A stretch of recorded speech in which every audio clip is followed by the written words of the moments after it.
नाशिक जिल्ह्यात उद्या मतदान आहे। मतदानासाठी सगळी यंत्रणा आता सज्ज झाली। 50,61,000 मतदार आपल्या मतदानाचा हक्क बजावतील। नाशिक जिल्ह्यामध्ये 15 विधानसभेच्या जागांसाठी मतदान पार पडणार आहे। 15 जागांसाठी 196 उमेदवार रिंगणात आहेत। मतदानासाठी 4,926 केंद्र तयार करण्यात आली आहेत।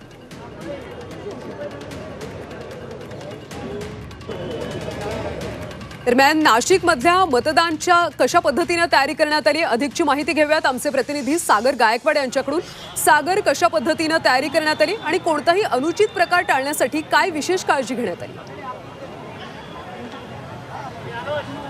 नक्कीच आता विधानसभेच्या निवडणूक सुरू झाली आहे। आता अवघे काही तास शिल्लक राहिलेत मतदानाला आणि त्याचीच तयारी आता सध्या नाशिक जिल्ह्यामध्ये पाहायला मिळते आहे। मी आता नाशिकच्या कन्या विद्यालयाच्या परिसरामध्ये आहे, CBS परिसरामध्ये। इथे आता जे EVM मशीन जे आहेत ते आता इथे वाटप करण्याचं काम जे आहे ते जोरदार सुरू झालेलं आहे। ते बघितलं तर मोठी गर्दी जी आहे ती अधिकारी कर्मचाऱ्यांची मतदानाच्या ज्या पेट्या आहेत, EVM मशीन जे आहेत ते घेण्यासाठी गर्दी पाहायला मिळते आहे। खरं तर नाशिक जिल्ह्यामध्ये 15 विधानसभा मतदारसंघांमध्ये ही निवडणूक पार पडते आहे। तर जिल्ह्यातील 50,61,185 मतदार या 15 उमेदवारांचं भवितव्य ठरवणार आहेत आणि त्यात विशेष करून 26,14,000 पुरुष आहेत, तर 24,46,968 ह्या महिला मतदार या सगळ्यांचं भवितव्य ठरवणार आहेत। आणि त्यातच नव्याने जे 18 व 19 वयोगटातील जे मतदार आहेत तर त्यांची 21,108 मतदारांची नवीन नोंदणी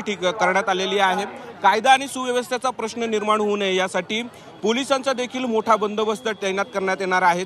त्यामध्ये राज्य राखीव दल, मध्य प्रदेश, गुजरात, होमगार्ड गुजरात राखीव। नक्कीच सागर, त्यामुळे तयारी पूर्णपणे करण्यात आली असंच चित्र पाहायला मिळते। त्यामुळे उद्या नाशिककरांनी सुद्धा मोठ्या संख्येने मतदान करावं हेच आवाहन आपण देखील करतो। धन्यवाद या सगळ्या माहितीसाठी।